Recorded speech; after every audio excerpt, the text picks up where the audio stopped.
dari Lian Tampu. Selamat malam Pendeta Sabuin dan kru tajam. Saya baca dalam Alfa Omega jilid 8 halaman 681. Anak-anak kecil dibawa oleh malaikat suci ke haribaan ibunya. Nah, kalau anak-anak kecil itu tidak punya ibu di surga, kemana mereka dibawa? Atau, apakah ibu-ibu semua masuk surga? Tapi, Hawa nenek moyang kita sepertinya tidak ada ceritanya, hanya Adam yang ada cerita. Apakah ada di Alkitab menguatkan pertanyaan ini? Mohon penjelasannya, Pendeta. Tuhan memberkati. Silakan, Pendeta. Terima kasih. Boleh dibaca sekali lagi pertanyaan yang kedua, pertanyaannya yang terakhir, yang Hawa nenek moyang kita, coba dibaca sekali lagi. Hawa nenek moyang kita sepertinya tidak ada ceritanya, hanya Adam yang ada cerita. Itu Pendeta. Ya, sebenarnya Hawa ada ceritanya, dan Adam juga ada ceritanya. Ya, cerita Adam dan Hawa itu sejak pertama kali mereka bertatapan mata, berjumpa dan jatuh cinta, ada di dalam Kejadian pasal yang kedua. Mereka diberkati oleh Allah sebagai sepasang suami istri. Lalu kemudian Kejadian pasal yang ketiga berlanjut dengan cerita tentang Hawa. Justru di dalam Kejadian pasal yang ketiga, awalnya itu Hawa yang paling aktif di dalam cerita itu, karena percakapan dengan ular itu dilakukan oleh Hawa. Lalu kemudian Hawa juga sama-sama dengan Adam bersembunyi, sama-sama mengenakan cawat.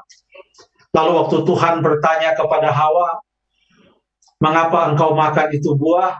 Atau apa yang sudah engkau lakukan? Dia katakan, dia jawab Tuhan juga, ular. Jadi ada cerita tentang Hawa juga. Coba kita lihat lagi beberapa informasi tentang Hawa di dalam kitab Kejadian. Pasal yang keempat, ayat 1. Kemudian manusia itu bersetubuh dengan Hawa, istrinya, dan mengandunglah perempuan itu, lalu melahirkan Kain. Lalu kemudian perempuan itu, maka kata perempuan itu, aku telah mendapatkan seorang anak laki-laki dengan pertolongan Tuhan. Masih ada cerita Hawa di sana. Dia masih mengatakan sesuatu. Coba kita baca di dalam ayat yang ke-25. Di sana dalam ayat yang ke-25 dikatakan Adam bersetubuh pula dengan istrinya, lalu perempuan itu melahirkan. Jadi masih ada cerita Hawa. Dia melahirkan seorang anak laki-laki dan menamainya Set.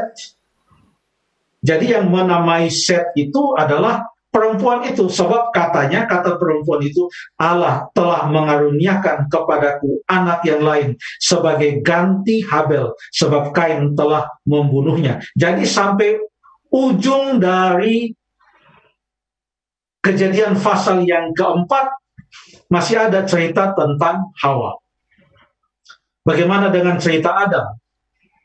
Ya, masih ada sedikit bersambung di pasal yang kelima, tapi itu untuk menggambarkan tentang kehidupannya, lalu usia berapa pada waktu Set lahir, lalu sampai usia berapa Adam itu meninggal. Tapi coba kita lihat dalam ayat yang kedua, ayat yang pertama, Kejadian 5 ayat 1 dan ayat yang kedua, inilah daftar keturunan Adam pada waktu manusia itu diciptakan oleh Allah, dibuatnyalah dia menurut rupa Allah, laki-laki dan perempuan diciptakannya mereka, dan ia memberi mereka nama dan memberi nama manusia kepada mereka pada waktu mereka diciptakan. Masih disebutkan juga di situ laki-laki dan perempuan, artinya ada Adam dan Hawa.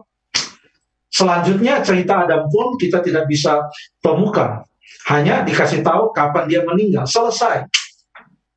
Lalu sekarang, jadi nampaknya ada dua pertanyaan ini di dalam pertanyaan saudara atau saudari Lian Tampu.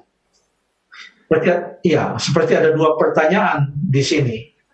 Yaitu tentang ceritanya Hawa, lalu kemudian bagaimana dengan anak-anak Anak-anak. kecil? Iya. Anak-anak kecil. Ya, kita tidak bisa baca buku Alfa dan Omega jilid 8 di sini karena ini kan acara tanya jawab Alkitab. Jadi kita bawa saja ke dalam Alkitab. Ada ilustrasi di dalam kitab Keluaran tentang anak-anak dan orang tua mereka. Coba kita buka Keluaran pasal yang ke-12, cerita pada waktu bangsa Israel siap-siap akan meninggalkan Mesir untuk menuju ke tanah perjanjian. Kita baca ayat yang ke-3 dan ayat yang ke-4, silakan. Katakanlah kepada segenap jemaah Israel, pada tanggal 10 bulan ini diambil oleh masing-masing seekor anak domba, menurut kaum keluarga seekor anak domba untuk tiap-tiap rumah tangga. Sampai berapa, Pastor?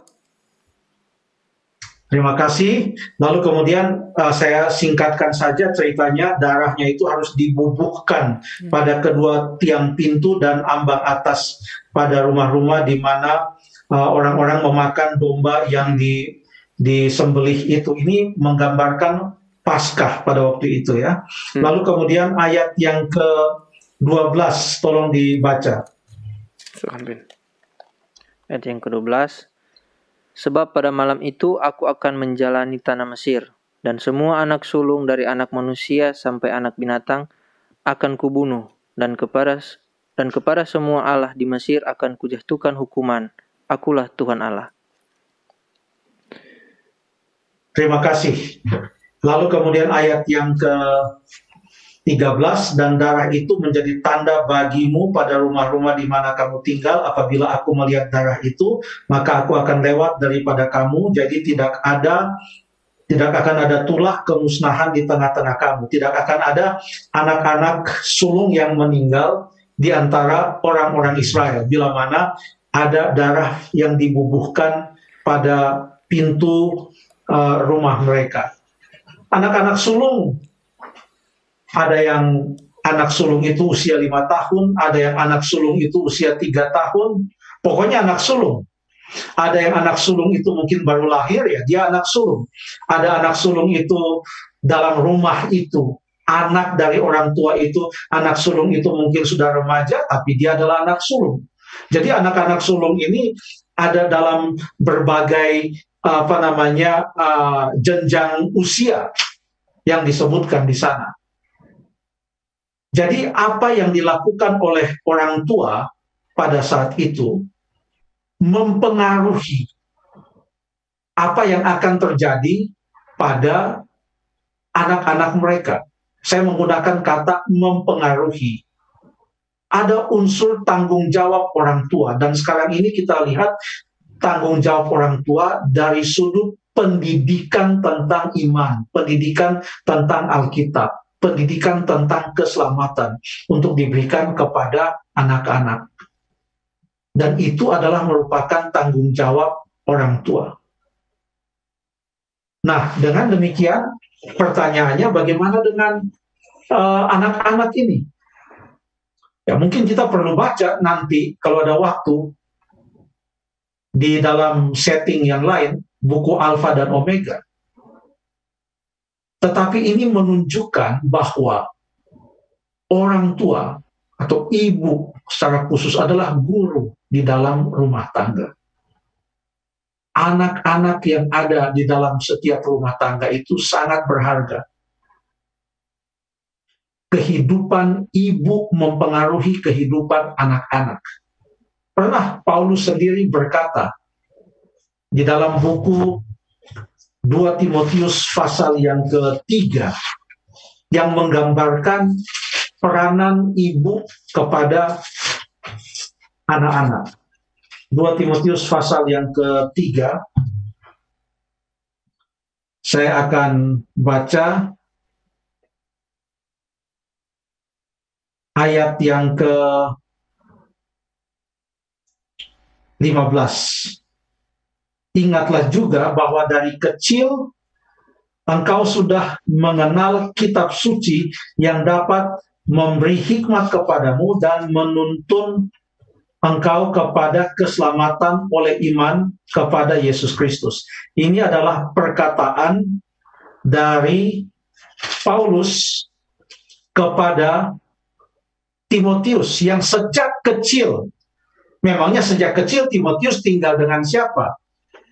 Coba kita baca 2 Timotius pasal 1 ayat yang ke-5.